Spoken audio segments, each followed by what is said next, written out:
executive strategist and policy expert, currently serving as Group Head Executive Director for Group Strategy, Policy Coordination and Relations at the City of Johannesburg. Welcome. Assalamu alaikum, Zayd. Walaikum salam wa rahmatullahi wa barakatuh. Thank you so much for having me. Well, in our discussion with Salma, who's also a researcher and specifically on mental health, as an urbanist and researcher yourself, what can you tell us about city planning and what happened with Lenasia when it was not planned but there, if I may? Yeah, well, I think the first thing is the very name Lenasia is a paradox in itself. Right. Lenasia, I think, famously comes from this Captain Lands or whoever the legend might be, who was really a colonial landowner and sort of handled the land under colonial rights. Asia, as we know, is the designation at the time for Asiatics or Indians, and very much a paradox. And so, at face value, Lenasia denotes a place, but beneath it lays a number of contradictions and a number of Mm-hmm. these identities that really affirm its identity and enforce the kind of separation that Lenasia is all about.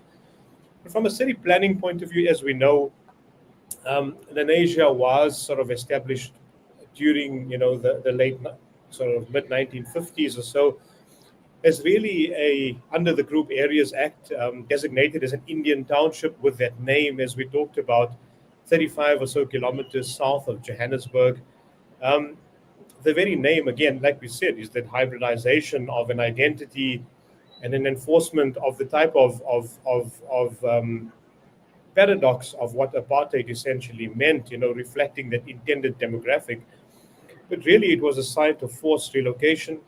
Most of the communities came from Pageview, from Sophia Town, from Fordsburg, and Indian areas, or where Indians were close to the inner city of Johannesburg.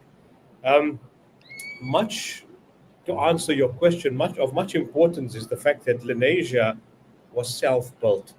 Um, Residents constructed their own homes, their own religious institutions, schools, and other facilities that supported themselves through either mutual aid or community saving schemes or pooling collective resources together to ensure that sort of resource base was early on entrenched through co-producing their own sort of urban environments and ensuring that that's essentially what would have given rise to what Lenasia is in a contemporary sense. So the early pioneers of Lenasia and those who set up Lenasia set forth systems of self-determination, resilience, I think, as we heard in the previous conversation, that really allowed those origins, from being spatially and economically disconnected to really creating a vibrant community and economic stronghold in the south of Johannesburg. Right. And in terms of, moving the residents out of the city, and we discussed the impact it had on mental health. But in terms of planning, I think, I don't know if I read somewhere or was it with you that I had this discussion, but the way the streets were designed, it was meant to keep people in. Am I right in saying that? Can you elaborate on that? Well, a large part of what is known as apartheid planning was, racialized zoning, based on racialized zoning. So um, the inner city core in most apartheid cities and towns was exclusively for economic opportunity and white owned or white supported businesses. As we moved further away from the core in concentric areas, you would have had, large buffer zones creating sort of exclusive racialized areas from a zoning point of view. So the north Hmm. of Johannesburg has largely remained white. The south of Johannesburg has basically been racialized zoning for what we saw as Soweto, and then El Dorado Park, further south, and Orange Farm further beyond that. And a large part of the way Soweto was designed was essentially through command and control, minimized access in terms of the way it was physically designed, the way in which access to highways and other forms of arterial routes connected Lenasia, Soweto, Eldorado Park to the inner city with poor sort of economic and poor transportation systems, largely um, for what apartheid planning essentially created. Johannesburg obviously is one of the key cities for understanding how apartheid planning has evolved to in terms of the demographics, in terms of the social, political, and post-apartheid sort of case studies in terms of what we're now seeing how these legacies persist in the current age. But importantly, it's crucial to note that Lenasia today has approximately 110 to 115,000 residents.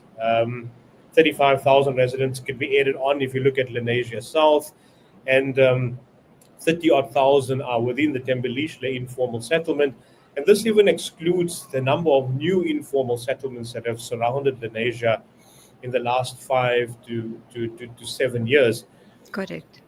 But what's also crucial is that Lenasia was really planned for approximately 50,000 people. So we're looking at double the population in the current sort of period, which the infrastructure has to cater for.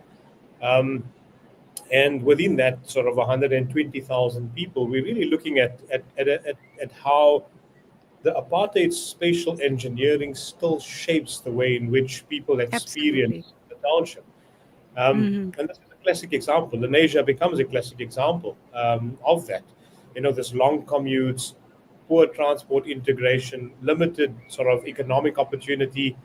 Yet Lenasia still remains fairly significant in that regard. So the challenges, obviously, from an infrastructure point of view, are based on the fact that um, you know the existing infrastructure cannot accommodate the number of people that are currently living in Lenasia, even though we have seen that growth in other extensions or other commercial areas that have grown. But by and large, it is symptomatic of broader sort of developmental challenges in the post-apartheid period, where urban growth, for example, in Johannesburg, in Gauteng, cannot keep up with the pace of urbanization, with the pace and the requirements and the backlogs and the demands that are expected to cater for more people coming to these spaces. So, from a planning point of view, obviously, it remains, a victim of apartheid spatial engineering, and the legacy continues and persists. But the unfortunate part has been that it's unable to keep up from an infrastructure point of view in terms of what is needed um, to sustain, water, waste, electricity, and other services that are commonplace in many of our townships. Right. Now, when one looks at the labeling, as it were, post apartheid is previously disadvantaged areas. And from what I understand, that's what we fall under, or do we still? Because what we look at, I mean, as an example, if I may, the transport system, when we mention that, we know it's just come up so often in both the discussions. Um, that the Ria Vaya was then sent to Soweto, but just next door is Lenasia, and it never reached Ria Vaya. And we look at the effects of how difficult it is for commuters from Lenasia because they don't have easy access to public transport. And yet, so can we talk about development based on that idea of just missing Lenasia? Are we advantaged, disadvantaged? I don't know. Well, we're definitely spatially disadvantaged, or that locational disadvantage, if you want to call it that, is a clear indication of the problems that Lenasia would have faced historically. Now, the important point, again, like you mentioned, is Rea Vaya. But prior to Rea Vaya, I mean, there have never been sort of, transport systems or processes that we have, built upon in the post-apartheid period. And that's largely because we inherited that. We inherited that sort of disconnect spatially. And from a transportation point of view, there are no public transport systems that government sponsor that are part of how we can reconnect with the rest of the urban core. Now, I mean, as we've seen, railways and highways are the backbone of all mobility in cities, and in terms of the way in which we are to connect ourselves through um, being fully fledged citizens. I mean, that's the way it is. However, the private car still remains the primary mode of transport, and many households have more than one motor vehicle that actually allows them to connect themselves with the realities of being locationally disadvantaged. Rea Vaya, in its initial plans, actually did have a plan to come to Lenasia.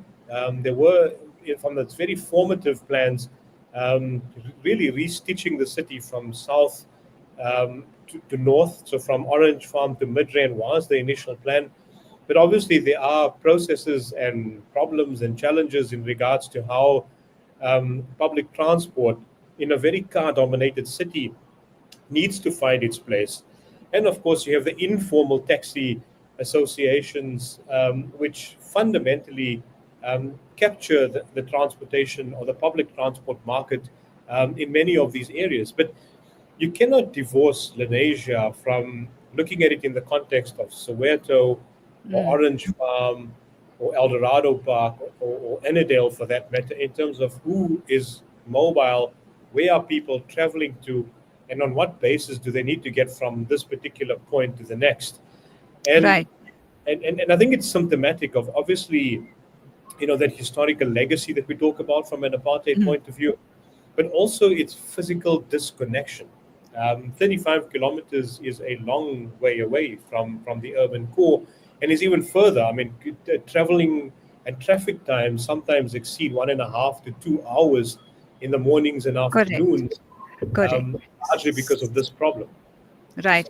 So after the break, I want to talk about, how significant Lenasia has become in terms of its political role currently, and given the opportunity post-apartheid to become part of the democracy. Let's talk about that after the break.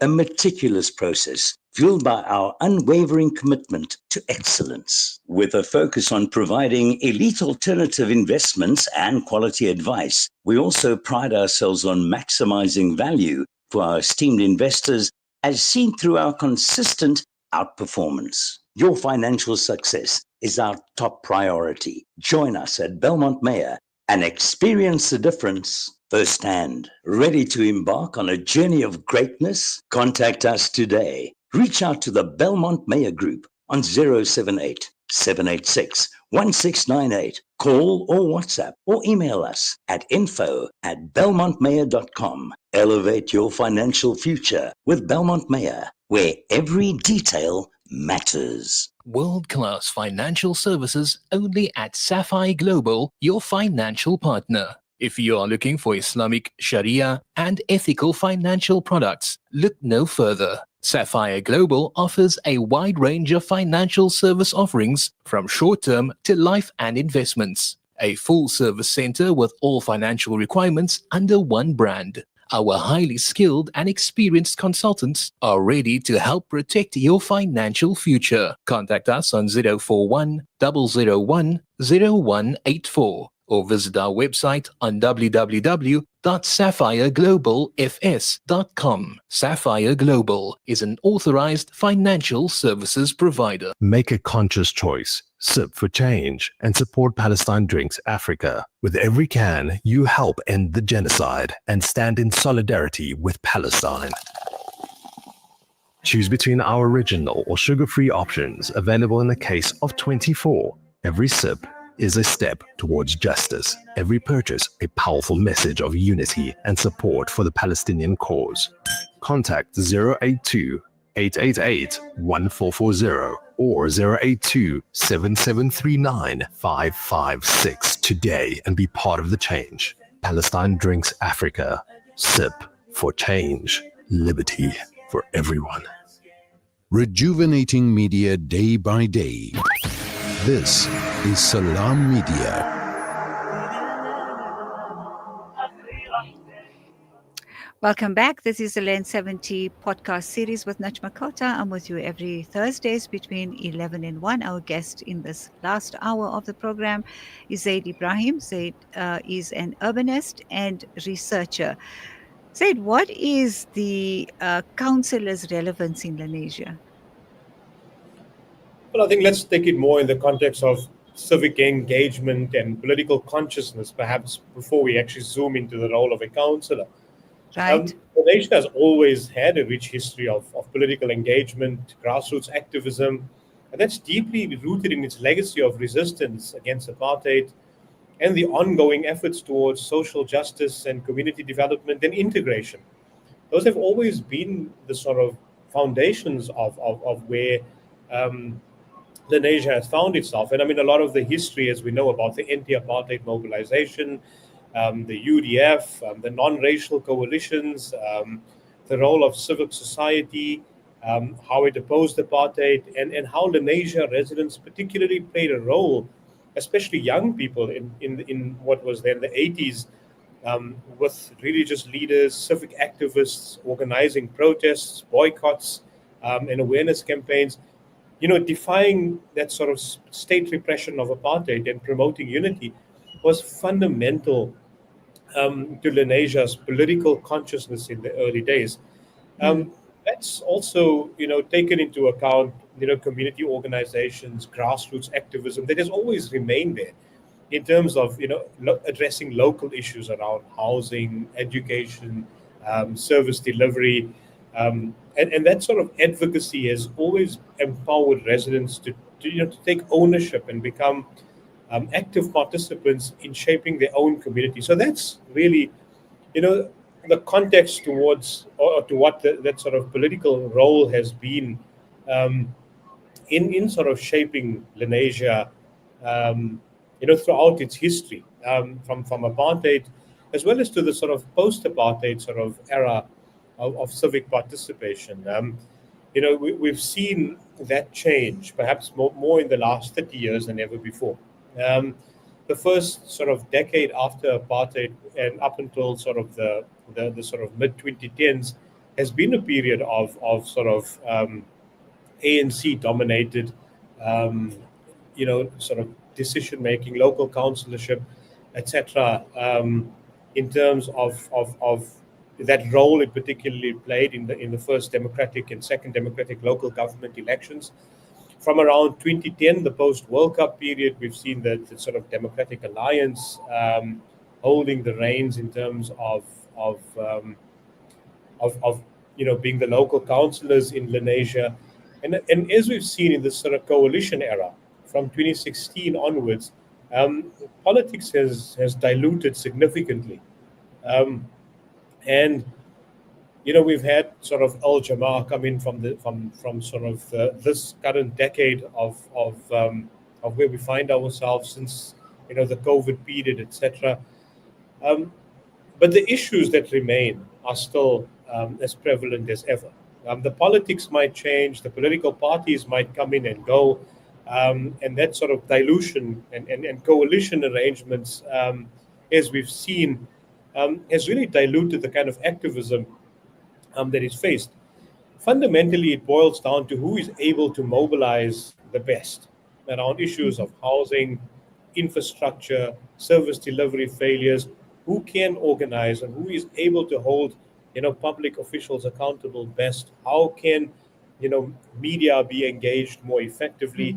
How can that voice be mentioned and taken into account so that remains that ultimate voice politically that now takes forward what is this political and sort of civic expression that needs to help build the bridge between what is continually the breakdowns in service delivery, the challenges of democracy and participation, as well as trying to find ways in which that generational gap is bridged with younger people taking part of it.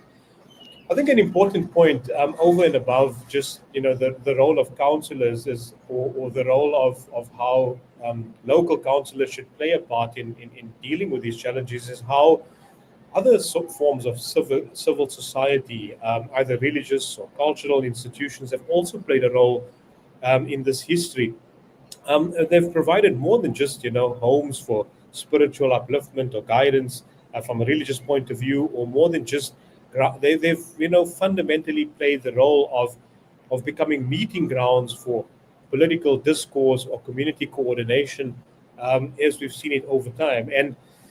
And that role of religious and educational institutions or sporting institutions intersect very well from a political point of view, where faith and activism or sports and activism come together as a response to social justice issue, whether it be from local governance issues or national policy discussions or debates. That has not left the politics of where Lenasia finds itself. Obviously, that is a lot more different now in the era of social media or different ways of connecting and reaching out, etc. But that level of continued engagement must still find its expression.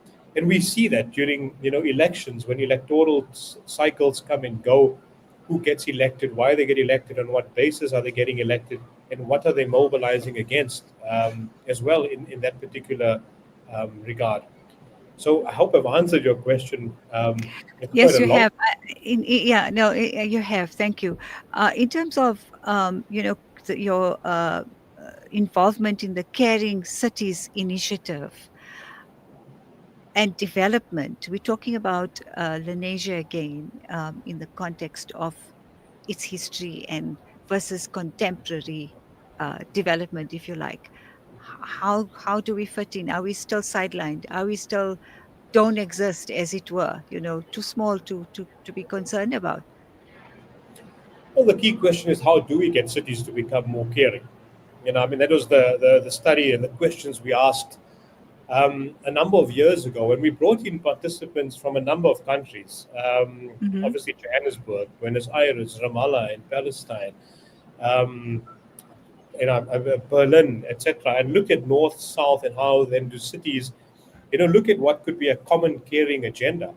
Now, when you find a city like Johannesburg being sort of racially segregated through its physical infrastructure, the key question comes back. How do we consider Johannesburg in this current period?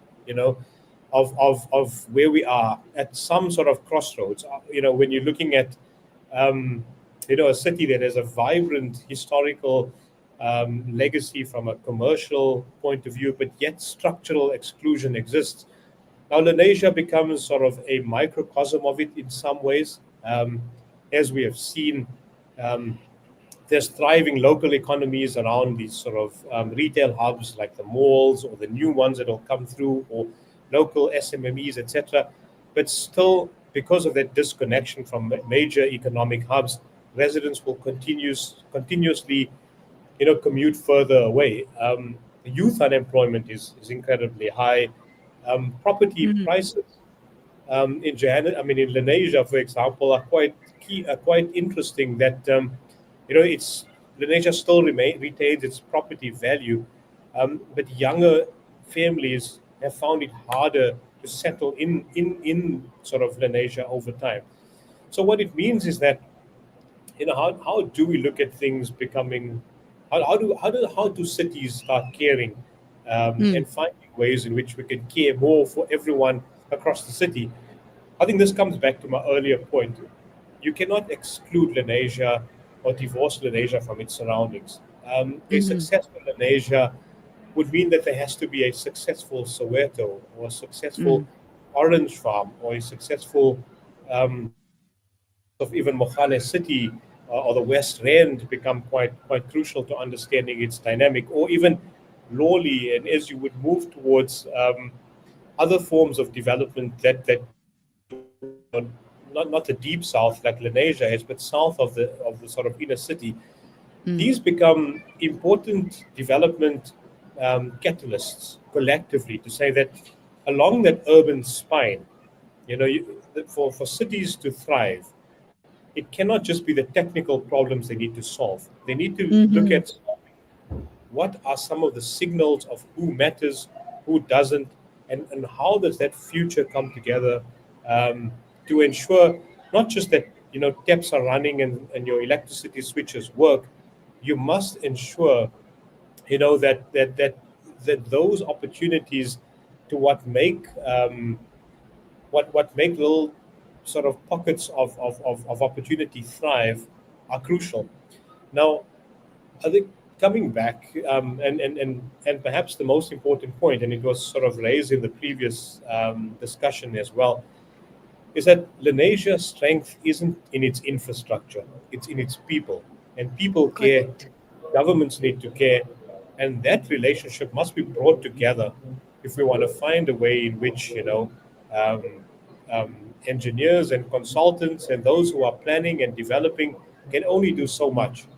But as we've talked about, teachers, imams, youth leaders, activists, and today's pensioners, and even local entrepreneurs are the people that give that infrastructure its meaning, and the settlement its meaning and its identity. And I think it's not just about trying to find caring as a concept to say everything works and everything is perfect, but it's really about how do you use that people as infrastructure to move towards resolving these challenges, towards finding answers in a way that allows that the nation doesn't just continuously remain a dormitory area that people sleep at and travel out for work opportunities, but really it's driven by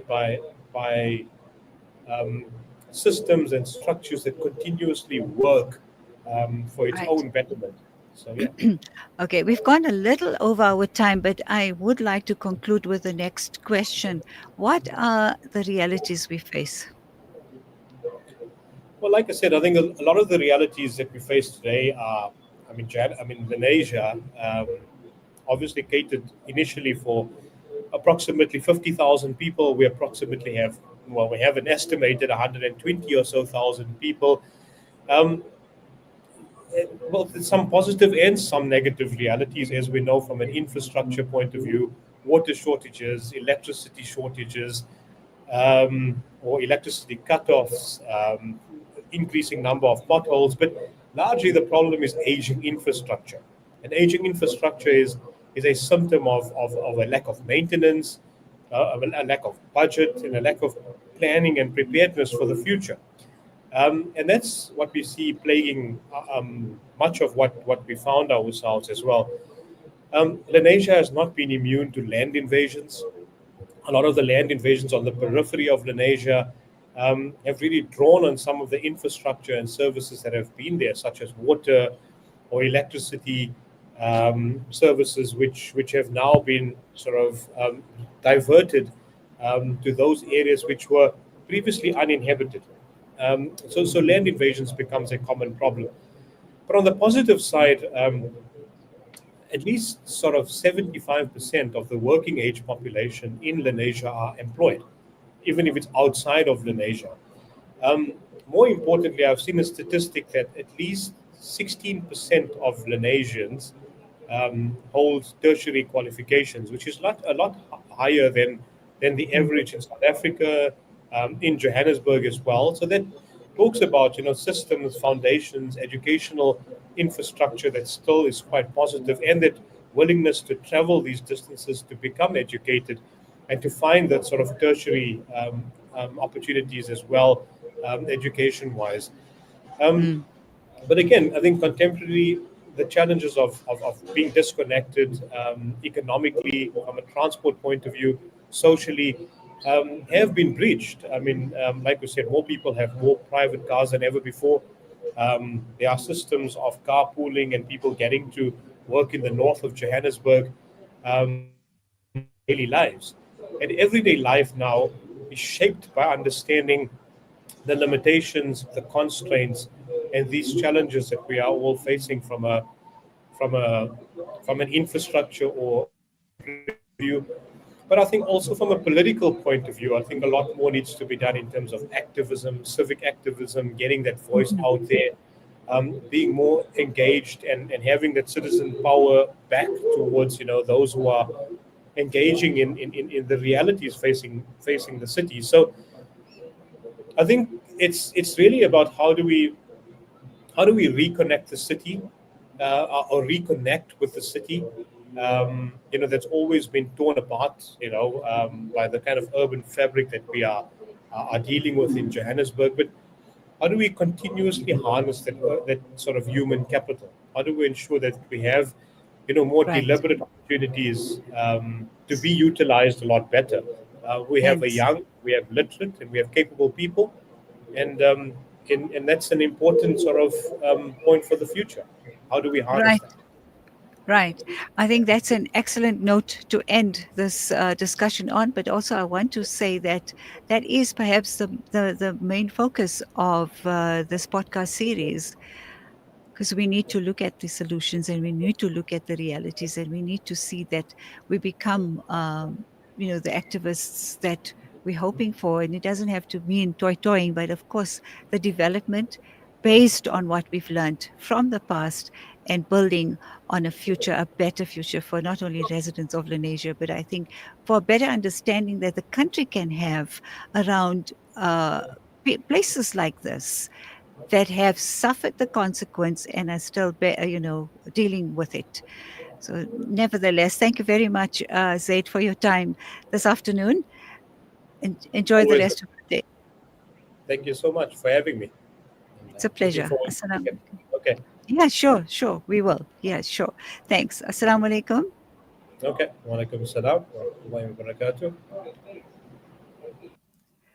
Once again, thank you very much for joining us on this program every Thursdays between 11 and 1. I'm Najma Kota, bidding you farewell until next week. Assalamu alaikum wa rahmatullahi wa barakatuh.